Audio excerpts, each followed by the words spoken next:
What is up, ladies and gentlemen? Welcome to the middle of the ring. I am your host with the most, as always, your boy MP. We are reviewing SmackDown Live coming out of Philadelphia, home of the Philly cheesesteak, one of my favorites. All right, let's get started with this show. First and foremost, show opened up with AJ Styles coming out as the new WWE World Champion to a nice reception, if you will, or a nice pop from the crowd, if you will. And he started out by saying, hey, he told y'all what was going to happen.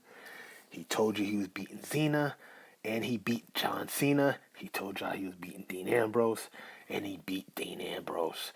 Went on for a couple of minutes, and then the face that runs the place, John Cena, makes his triumphant return since SummerSlam. So he's been gone pretty much a month, if you will.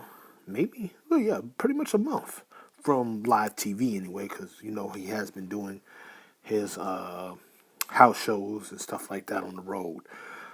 John Cena comes back and says, hey, you got something I want, referring to the WWE World Championship. Now, if you don't already know, John Cena is a 15-time champion. The most held by a wrestler right now, to my knowledge, Ric Flair, who is the 16-time world champion.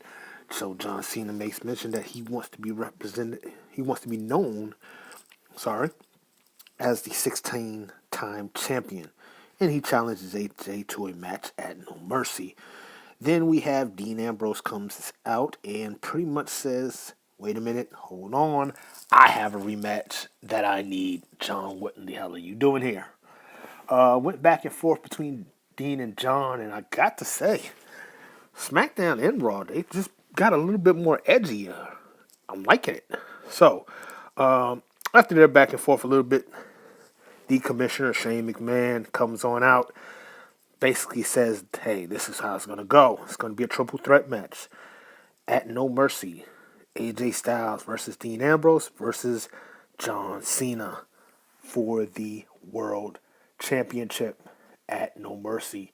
We're also told that they're going to have a tag team match at the end of the show. John Cena, Dean Ambrose versus AJ Styles and a partner of his choosing. Now we would find out later that partner would be would be The Miz. I'm sorry, but we'll get to that in due time. So moving on here, the first match of the night was the Usos versus the Hype Bros. Pretty good match. Not that long, but a pretty good match. The Usos are looking great as the heels. I think this is going to be a good look for them for a little while. Don't know how long they're going to keep that up, but it's definitely a good look on them.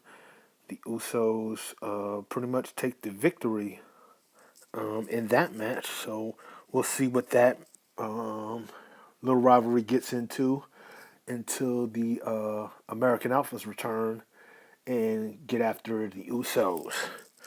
So the next thing we had was a Miz promo. Pretty much Miz came out and said, hey, I beat Dolph Ziggler. I'm the man. I've done this. He is on his world tour, which I didn't write down the actual number of days he's been champion. But at that. Dolph Ziggler comes out, says, hey, your wife sprayed me with some water. You won, but you really didn't win. So I want a match at No Mercy. Daniel Bryan comes out after that and says, hey, that's what's going to happen. But The Miz says, hey, I want to renegotiate my contract. I'm holding on the cards. I have the WWE Intercontinental Championship, and I will not be doing anything defending that title until my contract is renegotiated. So it is going to be quite interesting to see what his stipulations are, if any. So the next match we will get into. Give me 1 second. The next match the next segment we got into was AJ Styles pretty much looking for a partner. Went into Baron Corbin, and Baron basically said, hey, I'd rather be on the other side of the ring facing you for that title, so ain't no way in hell I'm being your partner. The next match, Apollo Crews versus Baron Corbin. Um, it pretty much was a fly match. I mean, I turned my head and Apollo Crews was outside the ring. I don't even really know what happened, but we'll see how that pretty much turns out. Now, a special surprise from Jack Swagger, who came out, basically said, "I'm now on SmackDown." If you watched Raw yesterday or Monday night, you saw that they pretty much said Jack Swagger's contract was coming to an end. So Jack Swagger has signed on to SmackDown pretty much, and he has said that he is going to be a problem, a big problem, whatever that means. So that means, in my opinion, he needs to be trying to go for somebody's title. So I say give him to after No Mercy, and I think he'll be in a title hunt for something, Intercontinental or the World title. Most likely the Intercontinental. I can see him going up against Miz or Dolph Ziggler for a pay per view or two. So that'll be interesting to see. After that, Becky Lynch comes out, pretty much addresses the crowd, and basically says, "Hey, I'm gonna be a fighting champion. So who wants it? Come get it." Uh, that would lead into a fatal five-way match. Naomi, Natalia, Cameron, Nikki Bella, Alexa Bliss. This match was definitely good, outstanding even. They probably much went on for a good 10 minutes, maybe 15. False finishes, kickouts, breaking up breaking up counts because this match you can break up counts. Now, Sunday when they had their match at No Mercy, people were kind of breaking up counts and we didn't know why, but it is what it is. But tonight they were able to break up counts, and it was a pretty good match. At the end of the day, Alexa Bliss comes out with the win, so she will be challenging Becky Lynch for the women's SmackDown Championship. One would assume at No Mercy, since all the championships will be. Well, no, I'm sorry, that's Night of Champions.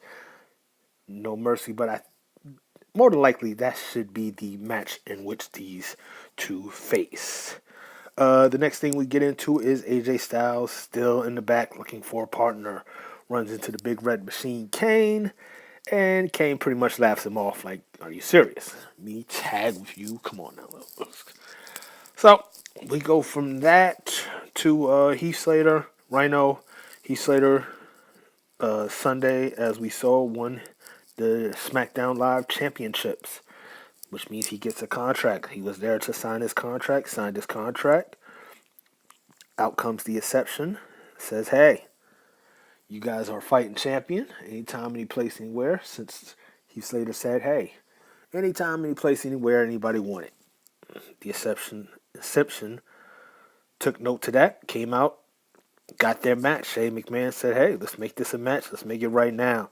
First tag team defense of Rhino and Heath Slater on SmackDown Live. So we got our first title defense. And Heath Slater and Rhino came out with the victory. Rhino hitting that gore. Uh, and it's only right that they win in Philadelphia, home of ECW, House of Hardcore, the originators, innovators of hardcore. So it's only right that they got that win. On to the next thing. Randy Orton comes on out, calls out Bray Wyatt. Said, "Hey, you took me out the game yesterday, or so you thought. I'm here. You want some? Come get some." Bray Wyatt does his little sketch.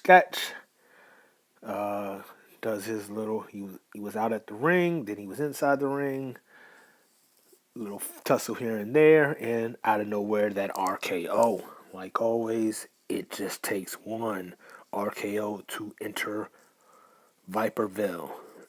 I believe that's what they call it, Viperville. Anyway, we get on here to the last match of the night. AJ Styles, and surprisingly, it was The Miz. Daniel Bryan pretty much said, "Hey, if you don't got a partner, we got somebody for you." They had showed up the jobber from last week's Monday Night Raw, who got just demolished by I forget his name. Sorry about that. But he was pretty much a jobber. AJ Styles is like, fine, whatever, let's go. But as the jobber came down, Miz took him out. Pretty much said, hey, I'll team with you. Let's get it on. So the main event was set. Dean Ambrose, John Cena versus AJ Styles and The Miz. This match went pretty good. Not really much to brag about. It was just a pretty good match. But at the end, John Cena picks up the victory. John Cena, Dean Ambrose win that match. John Cena getting a little too comfortable in the ring with his no mercy opponent. And after coming off the ropes, pandering to the crowd as he usually does, he was hit and met with dirty deeds. Dean Ambrose basically putting everybody on notice that I am not here for fun and games. I'm here for that title. And AJ Styles, you got it. So that was WWE SmackDown. Pretty good. I give it a B minus C. I think the main event could have been done a little bit better. But it is what it is. It'd be interesting to see how the storyline goes. AJ Styles, Dean Ambrose, John Cena. Other than that, people, had a blast with you here for the SmackDown review from Pennsylvania. And as always, like I say, for all your WWE and NXT news, updates, and such, you have to go nowhere further. Just meet me in the middle of the ring. All right, people, don't forget to like this video and share it with your family and friends. Subscribe to us on YouTube at Middle of the Ring Pro Wrestling Talk. Also, follow us on Facebook at Middle of the Ring, all one word. We're also on Twitter at Middle of the Ring, also all one word.